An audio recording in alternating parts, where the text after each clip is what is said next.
tercer día se hicieron unas bodas en Caná de Galilea, y estaba allí la madre de Jesús, y fueron también invitados a las bodas Jesús y sus discípulos. Y faltando el vino, la madre de Jesús le dijo: no tienen vino. Jesús le dijo: ¿qué tienes conmigo, mujer? Aún no ha venido mi hora.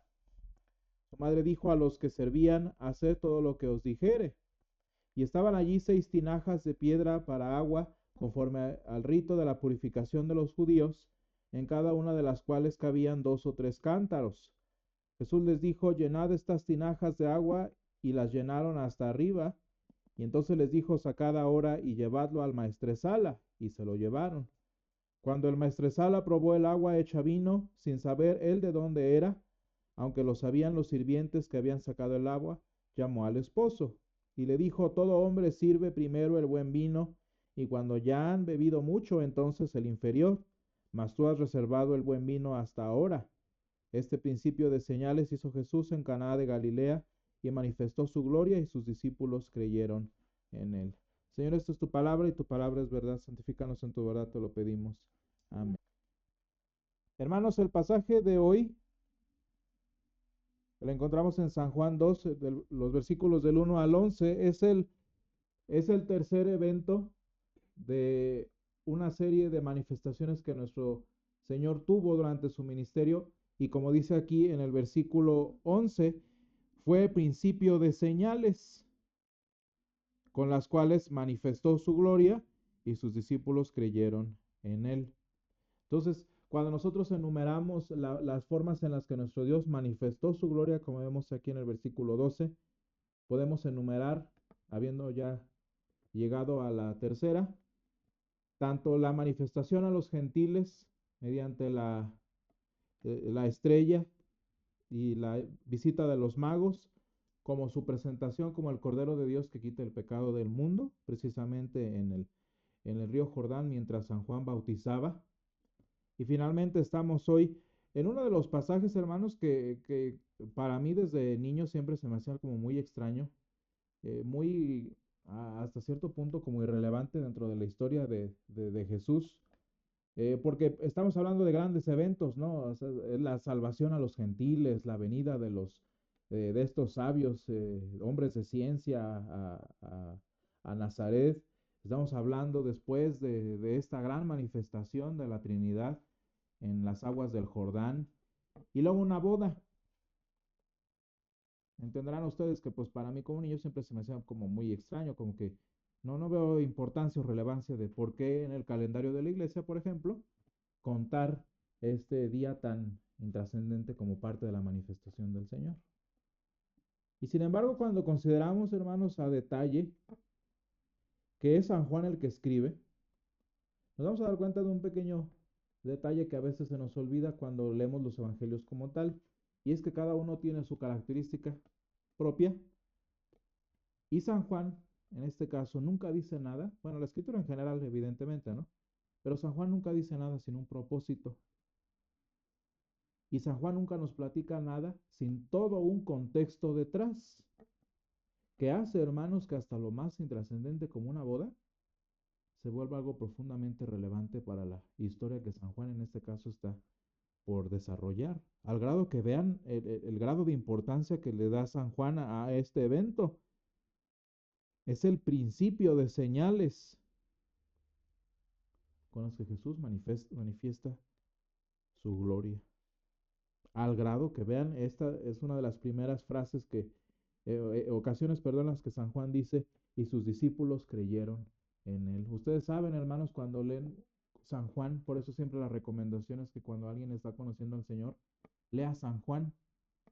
¿Por qué? Pues porque cuando vemos estas frasecitas como y sus discípulos creyeron en él, son como pequeños, no sé, niveles que se van desbloqueando, si así quieren verlo, como en un videojuego, en el que uno va creyendo en Jesús como fueron creyendo sus discípulos. Vamos como así como en pasitos, poco a poco, como en niveles de videojuego, ¿no?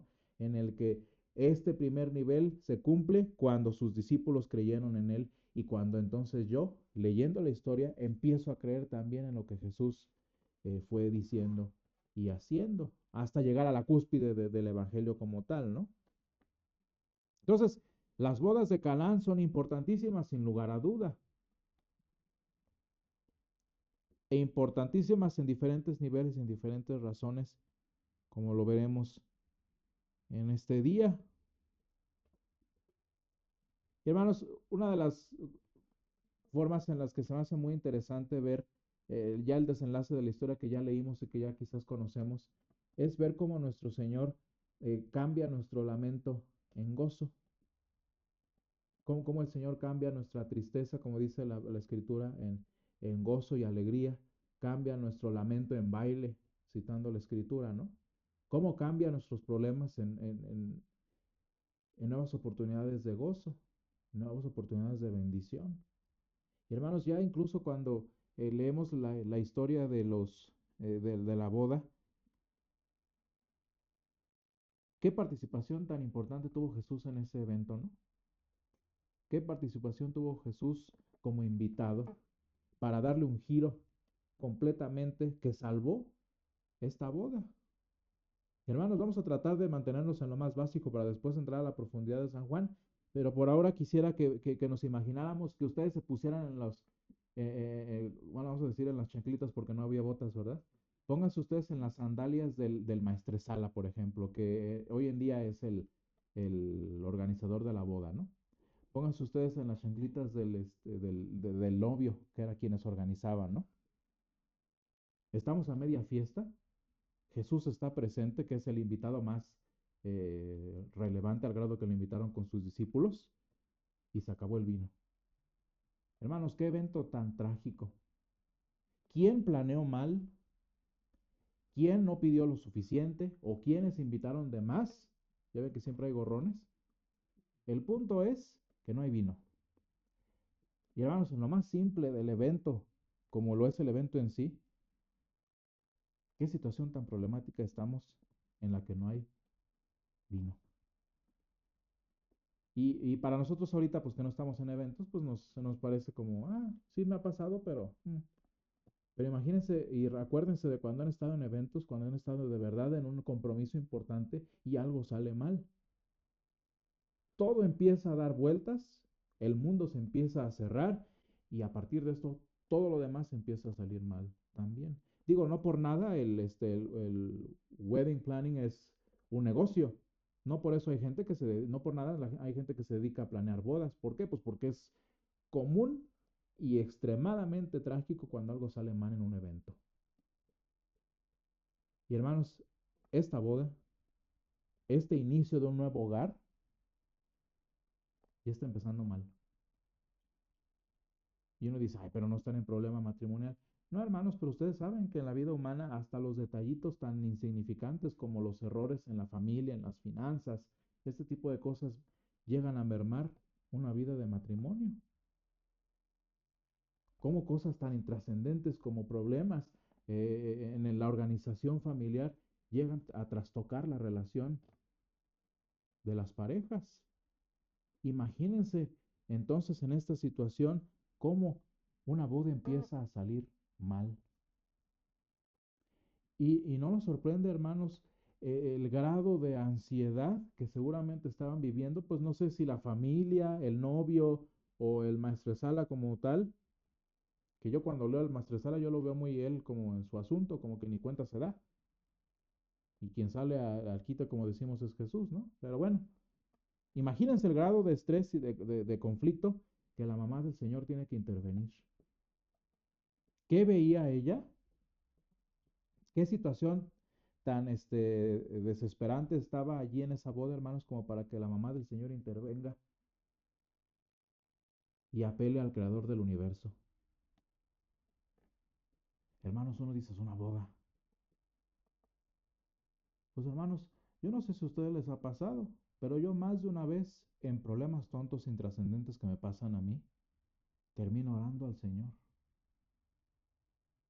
Y es una cosa interesante, hermanos, de cuando nosotros entendemos la vida cristiana y la presencia de Jesús en una boda. Y fíjense, estamos hablando en lo más básico, ni siquiera estamos hablando de la teología de San Juan. Y hermanos, por eso cuando, por ejemplo, hablamos de un matrimonio en una boda, este es uno de los pasajes que se mencionan, hermanos. Porque una boda, que es un aspecto tan humano, que es un aspecto tan no eterno, tan no de salvación, sino de nuestra vida diaria, cómo Jesús estuvo presente. Y ahí el Señor, pues entre otras cosas, santificó el matrimonio, ¿no?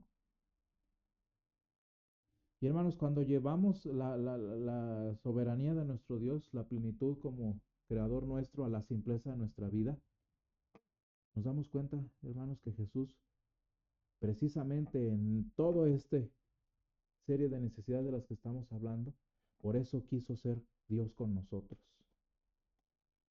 Hermanos, en estas simplezas e intrascendencias es donde entendemos que Jesús es Dios con nosotros. Hermanos, esa es una de las formas en las que más humanamente en nuestro fenómeno como humanos y como cristianos vemos la presencia de Jesús con nosotros. Porque hermanos, es obvio saber que el Señor está con nosotros en el sacramento, que el Señor está con nosotros en su palabra, que el Señor está con nosotros en el final de nuestra vida. Eso es evidente, ¿no? Digo, como cristianos es evidente para nosotros. Pero qué importante es recordar que el Señor que está con nosotros también lo está en nuestra vida diaria y en nuestras intranscendentalidades. Y qué hermoso, hermanos, es saber que aun cuando se poncha la llanta, que aun cuando, ahora que Patti está de productora de chiles y todo ese tipo de cosas, que aun cuando se me está sobrecalentando el horno, se me están quemando mis chilitos y todo eso, puedo recurrir como la madre del Señor al creador del universo. Y hermanos, qué bonita es la experiencia cristiana cuando decimos, ay Diosito, que no se me apague el coche. ¿No? Hay un video de ahora que estamos de luto, ¿verdad? Por TikTok. eh, Había un video en esta plataforma de una señora que va con su hija, son cristianas, se asume, porque empieza a llover, no, y se empieza a inundar. Y la señora le dice a la hija, hija, ponte a orar, ponte a orar porque se nos va a quedar el carro, ponte a orar y no te escucho que estés orando porque se nos va, y empieza la señora a orar. Y pues evidentemente es para que nos riamos, ¿no? El video, bueno, no, pero en el momento, que en un momento tan intrascendente como que el carro se va a apagar porque está inundándose, ahí está el Señor, ¿no? Y el creador del universo, de los cielos y la tierra, por el cual todas las cosas fueron hechas, está allí para salvarnos el evento, para salvarnos la fiestita, para salvarnos el matrimonio. Y hermanos, ¿qué no hemos de esperar de un Dios que está allí para salvar nuestras intrascendentalidades, para salvar nuestra eternidad, ¿no? Y una cosa muy interesante, hermanos, es que vean cuál es la última frase de la Madre del Señor en la Escritura. ¿Cuáles las últimas palabras que dice la Madre del Señor en toda la Escritura? Le dice a los que estaban allí, a los que servían, haced todo lo que se os dijere.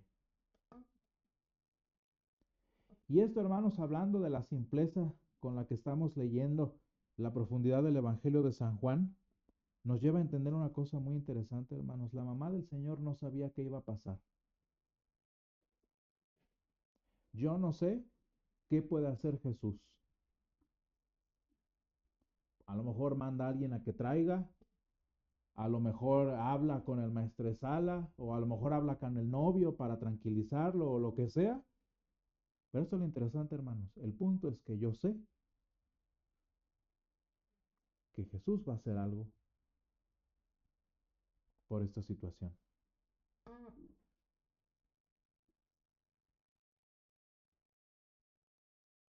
Yo no sé qué es lo que Jesús va a hacer para intervenir, pero el Señor va a intervenir.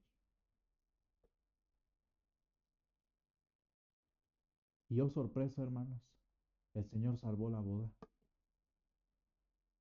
y hasta con elogios. Ahora sí, el inútil del maestresala viene y felicita al novio. Felicidades. Y el novio, pues no nos dice la escritura, pero imagínense con qué cara se habrá quedado. Luego, cuando en esos eventos, hermanos, yo me acuerdo ahora que estuvimos en una boda recientemente, los novios ni se enteran de lo que pasa, están tan metidos en la boda en sí, que ni se enteran. Ahora que fuimos a la boda, había unas cosas que se quedaron afuera en donde fue la boda y todo eso. Y me dan ganas de preguntarle a los novios, bueno, ahora a los esposos, que qué les pasó a esas cosas. Porque se supone que eran rentadas y que quién sabe qué, pero yo la última vez que las vi se quedaron ahí en el jardín. ¿Quién las recogió? ¿Quién entregó? Les puedo garantizar, hermanos, que los novios eso es lo que menos les importa. Y a la hora que viene el maestresala y felicita al novio, oye, muy bien que escogiste el vino. Hermanos, pobre novio, ni por acá, ¿verdad? Ni por acá, y el Señor ya le resolvió el problema. Y hermanos, cuando hablamos de la ignorancia de la mamá del Señor, porque no sabe qué va a hacer Jesús, y la ignorancia del novio, porque no sabe ni qué pasó, y nada más recibe el halago, nos damos cuenta, hermanos, de lo interesante que es tener nuestra certeza en Jesús. Porque yo no sé qué va a hacer el Señor, pero algo va a hacer. Y cuando lo hace, hermanos, hay veces que ni me enteré qué pasó y qué hizo, hasta se me olvidó. Y el Señor solucionó mi situación. Y hermanos, lo más hermoso de estas, les digo, de estas situaciones del día a día, tampoco épicas, ¿no? Son el ejemplo perfecto que San Juan escogió para desglosarnos, como para darnos un spoiler, como para darnos un teaser de todo lo que se va a tratar el Evangelio, hermanos. Porque el Evangelio de San Juan, como lo dice el primer capítulo y este segundo capítulo, es mostrarnos cómo Jesús va a cambiar nuestro lamento en baile, nuestra tristeza en gozo, nuestras tinieblas en luz, en cosas tan simples, hermanos, como una boda y en cosas tan eternas como la salvación y vida eterna. Y hablándome, hermanos, mencionando a la mamá del Señor, que luego son las que más se estresan en estas situaciones, es muy bonito ver que el siguiente diálogo, que el siguiente encuentro tan personal de mamá e hijo que tiene Jesús con María es cuando se la encomienda a San Juan. Cuando ve esta situación tan caótica y tan triste en la que la mamá del Señor por estrés como mamá seguramente está metida, en el que el Señor la encomienda después de haberla salvado a sus discípulos. Hermanos, qué ventanas, no una serie de profundidades teológicas que vemos aquí, que en resumidas cuentas, hermanos, nos enseñan que el Señor cambia nuestra tristeza en gozo. ¿Para qué eran las tinajas de agua, hermanos? Si ustedes leen ahí el detalle, para purificar, para limpiar los pecados, para esa necesaria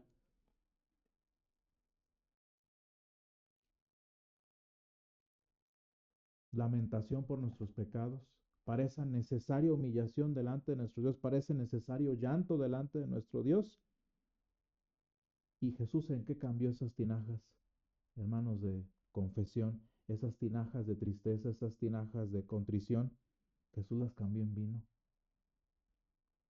Que en el Antiguo Testamento, hermanos, que en la Escritura son símbolo de gozo y de alegría y celebración. De manera, hermanos, que cuando nosotros vemos a Jesús caminando y estando con nosotros en cada aspecto de nuestra vida, qué interesante saber eso. No sé qué va a hacer el Señor, no sé cómo va a intervenir, pero yo sé que el Señor va a cambiar mi lamento en baile y mi tristeza en gozo. Gracias, Señor, te damos porque tú has entrado en nuestra historia, Señor, porque tú eh, enviaste a tu Hijo, Señor, para que interviniera, Señor, en nuestro desarrollo como humanidad, Señor, y porque a través de su persona, Señor, en sus promesas y en su muerte y resurrección, Señor, tú nos comprobaste que verdaderamente Él era Dios con nosotros. Gracias, Padre, porque sabemos que tu Hijo, en el misterio de la encarnación, Señor, en el misterio del sacramento, pero también en su presencia espiritual con nosotros, siempre está con nosotros, Señor, y para nosotros. Gracias te damos, Señor, porque Jesús camina con nosotros y vive con nosotros en cada momento de nuestra vida, y porque sabemos, Señor, que hasta en las trivialidades de nuestra existencia, Señor, como también en las cosas del día a día, sabemos que tenemos al Dios del universo a nuestra mano. Gracias, Padre, porque podemos clamar a ti en cosas profundas, en cosas tristes, pero también en cosas cotidianas, Señor, sabiendo que tu Hijo cambia, Señor, toda nuestra tristeza Cambia todo nuestro lamento, Señor, en gozo y alegría. Ayúdanos a creer en esto y a vivir por esto, Padre. Te lo pedimos en el nombre de Jesús. Amén.